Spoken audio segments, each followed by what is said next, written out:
منذ 30 من يونيو والتحولات في المشهد المصري تكاد لا تتوقف على صعيد الوجوه والأحزاب والحركات وحتى التحالفات، غير أن الثابت الوحيد منذ ذلك التاريخ بقي ماثلا للعيان صورة ونفوذا، إنه عبد الفتاح السيسي.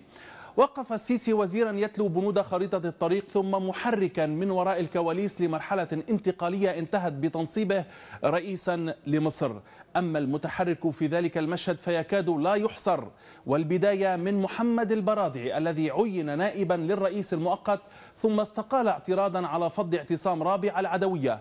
هو الآن خارج مصر وحزبه يعاني من التصدعات المهددة لبقائه على الساحة السياسية. حزب النور السلفي بزعامة يونس مخيون، هذا الحزب الذي دعم خريطة الطريق والمرحلة الانتقالية تم استبعاده من أي منصب حكومي، وكثيرون يوجهون إليه الانتقادات ويتحدثون عن استبعاده من التحالفات الانتخابية المقبلة. حركة 6 إبريل التي كانت من أبرز الحركات الشبابية المشاركة في ثورة يناير هي بنظر الدولة حركة منحلة، ومؤسسوها وبعض قادتها محكوم عليهم بالسجن.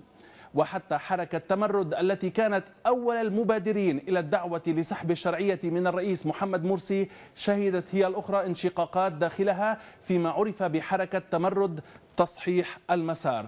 اتجهت الحركة فيما بعد لإعلان تشكيل حزب سياسي تحت مسمى الحركة الشعبية العربية.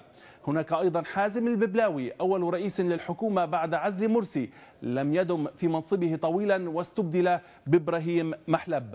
ما جرى مع الببلاوي انسحب أيضا على بقية وزراء جبهة الإنقاذ التي كانت تتصرف على أنها شريكة أساسية في الحكم، لكن تم استبعاد وزرائها من الحكومة الجديدة مثل نائب رئيس الوزراء زياد بهاء الدين وكمال أبو عيطة عن حزب الكرامة، وكذلك حسام عيسى عن الحزب الناصري الذي نذكر أنه كان أول من أعلن قرار اعتبار جماعة الإخوان جماعة إرهابية. ويلفت البعض أيضا إلى تخلي السيسي عن وزير الخارجية نبيل فهمي الذي ينسب إليه كثيرون في معسكر الموالين أنه نجح إلى حد كبير في ترميم صورة مصر المتهالكة في الخارج.